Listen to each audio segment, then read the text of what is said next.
Bonjour et bienvenue à vous tous.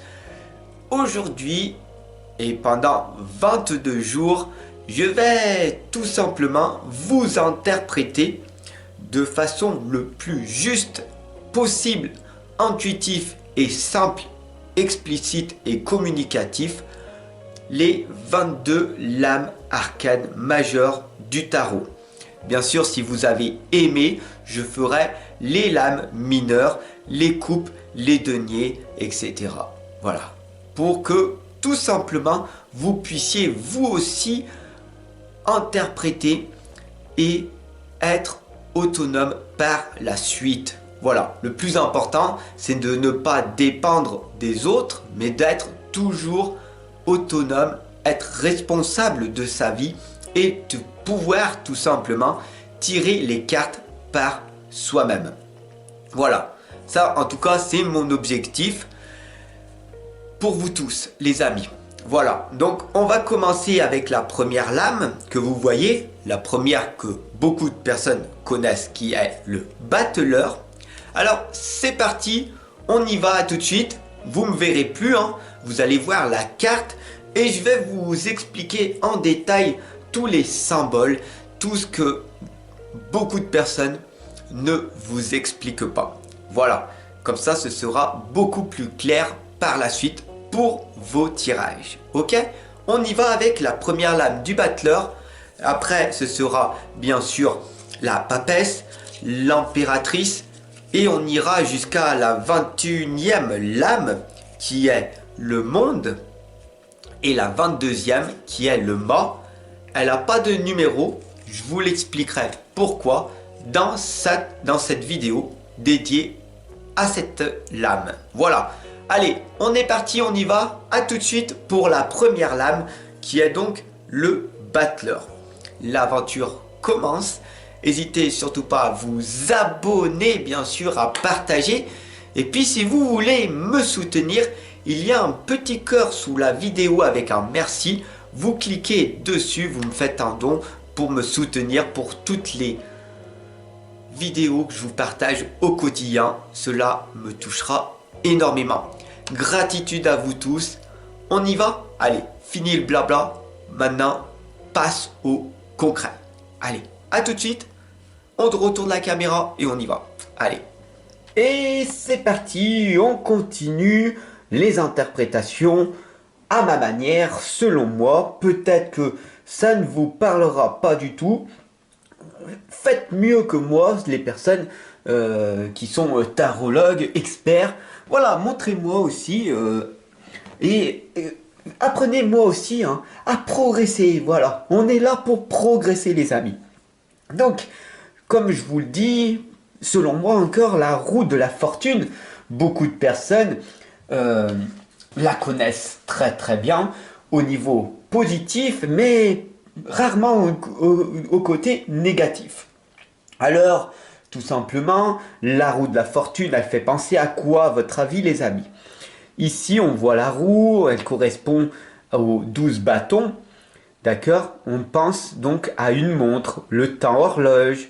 Voilà, tout simplement, la patience, l'acceptation, l'adaptation, la maturité.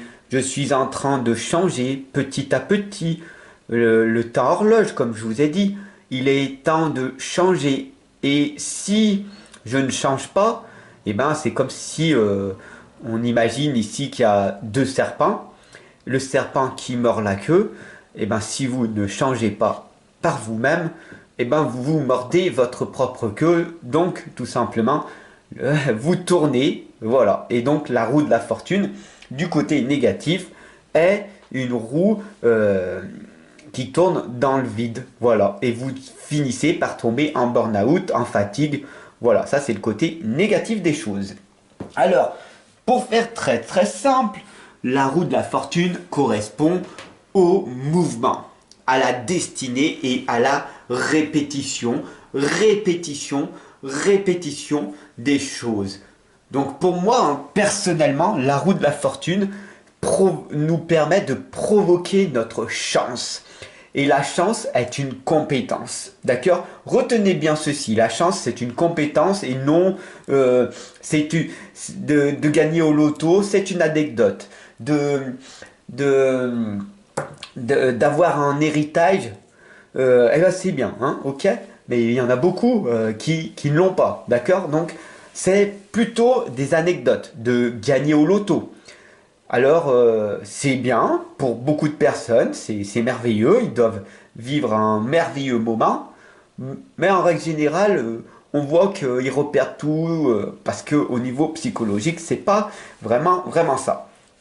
Mais bon, on en revient sur la lame de la roue de la fortune, je vous l'explique très clairement, c'est l'adaptation, d'accord? Arriver à s'adapter et à être patient parce que tout prend plus de temps, d'énergie et d'argent que prévu. C'est ce que l'on explique. La roue de la fortune, tu provoques ta chance et le succès finit par arriver avec beaucoup de temps, de détermination, de patience, etc., etc. Et surtout aussi de tes compétences. Plus tu apprends, plus tu répètes et plus tu deviens bon dans ton domaine. Voilà. Ce que j'avais envie de vous expliquer, c'est à quoi la roue de la fortune correspond. Donc la roue de la fortune aussi, beaucoup de personnes, ça y est, je le sais, parce que c'est beaucoup tabou, mais il faut que j'en parle ici à travers cette roue de la fortune. La fortune correspond à l'argent, la richesse. Alors, je n'irai pas dans ces propos de fortune, de richesse, parce que chaque personne a sa propre définition. Ça peut être l'argent et avoir 25 000 euros, 300 000 euros par mois et ne pas être heureux, ou l'inverse. La richesse, ça peut être avoir la richesse financière ou une richesse intérieure que vous partagez au monde. Ça peut être votre destin qui s'améliore, ça peut être d'avoir des enfants, ça peut être tellement de choses que la roue de la fortune, tout simplement, vous indique que vous êtes... elle incarne tout simplement l'impuissance, d'accord? Mais dans le bon sens du terme. Je ne peux pas contrôler chaque événement et je le sais. C'est ça que ça veut dire en fait. Je ne peux pas contrôler le monde extérieur, je ne peux pas contrôler la pluie, le temps, le soleil. Je peux contrôler que mes propres émotions. Voilà ce que ça veut dire. C'est aussi le cycle de la vie, hein. Les choses viennent et repartent. Ça vient et ça repart. Les cycles de la vie. Vous m'entendez souvent dire dans mes guidances que je fais, ou dans différentes vidéos, le mantra « tout passe ». Eh bien, elle correspond à la lame de la roue de la fortune. Tout passe. Donc, profite de l'instant présent si tu as beaucoup, si tu as de l'argent un petit peu à dépenser, à aller au cinéma, te faire un massage, d'aller au restaurant, de profiter un petit peu. Mais profites-en bien, ok? Mais à côté de ça, quand la tristesse, le manque d'argent va subvenir, n'oublie pas que la roue de la fortune est là et elle t'indique que tout passe. Donc, c'est les cycles de la vie. Donc, il y aura toujours des hauts et des bas. Que tu sois millionnaire, milliardaire ou SDF, sans difficulté financière ou sans domicile fixe, c'est un petit jeu de mots, tu l'auras compris, car je suis en train de provoquer un petit peu les choses, car je mets tout le monde dans le même panier. C'est pas la richesse financière que tu as, c'est ce que tu en fais au monde qui va tout simplement permettre d'améliorer la vie de toi et des autres.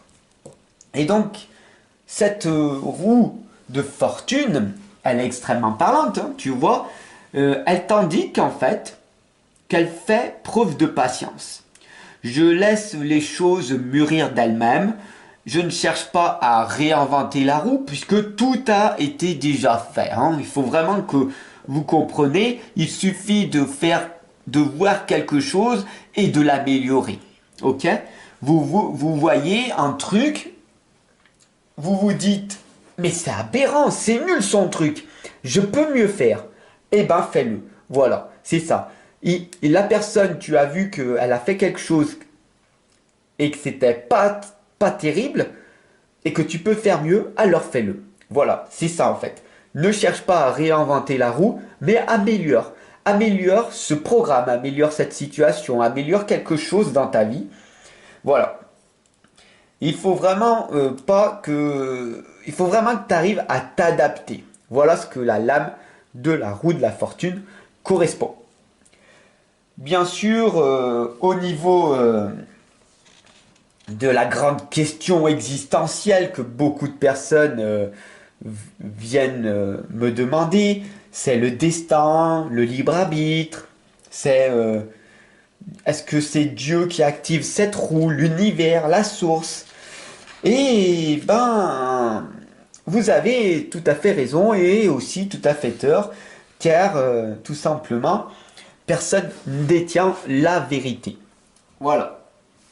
Ça c'est dit, ça c'est fait. Bien sûr, on va arriver maintenant pour finir avec cette interprétation selon moi, hein, parce que je vais avoir beaucoup de critiques, beaucoup de personnes qui vont pas comprendre ce que je suis en train de faire avec les interprétations de ces 22 lames arcanes. Mais c'est important que vous compreniez toute cette psychologie qu'il y a derrière. Il y a énormément de symboles. Hein. On pourrait parler des griffes, à quoi cela correspond. Vous comprenez, il y en aurait pour des heures et des heures. J'ai envie de vous amener à développer votre curiosité. Donc là, le nombre 10 au niveau numérologie, c'est tout simplement une vibration. Ok? Et que cette vibration, elle n'est pas impaire, mais elle est paire. Donc si on retourne l'unité, 1 plus 0 égale 1. Il est donc ampère. Ça, c'est ce qu'on appelle le dualisme interne inhérent à sa structure. Je sais que je vais vous perdre, donc je reviens au plus simple. En fait, tout simplement, le tarot, le nombre 10, nous propose l'accès tout simplement à la connaissance et à l'évolution par le biais de différents paliers à franchir. Voilà, tout simplement, de multiples rencontres, des éléments qui vont constituer notre univers. Je ne vais pas rentrer plus en détail parce que sinon je vais vous perdre si je vous parlerai tout simplement du dodécaèdre, le symbole géométrique concret qui est la transcription solide de l'emblème du nombre 10 que l'on voit. Ça y est, je vous ai déjà perdu. Pour la plupart, on pourrait aussi parler du tétraktis. Alors, c'est les pythagoriciens qui considéraient ces 4 niveaux comme le fondement de la création universelle. Voilà, encore une nouvelle fois, ce sont des termes que vous ne connaissez certainement pas, et si vous les connaissez, je serais ravi de partager avec mes chers amis tarologues pour qu'on puisse aller beaucoup plus loin ensemble. Voilà, j'en ai fini pour cette lame de la roue de la fortune. En tout cas, avec vous pour cette interprétation que je voulais le plus simple, le plus intuitif et le plus compréhensible possible. Je vous ai donné extrêmement de détails. J'espère que vous avez pris des notes. Voilà, tout simplement.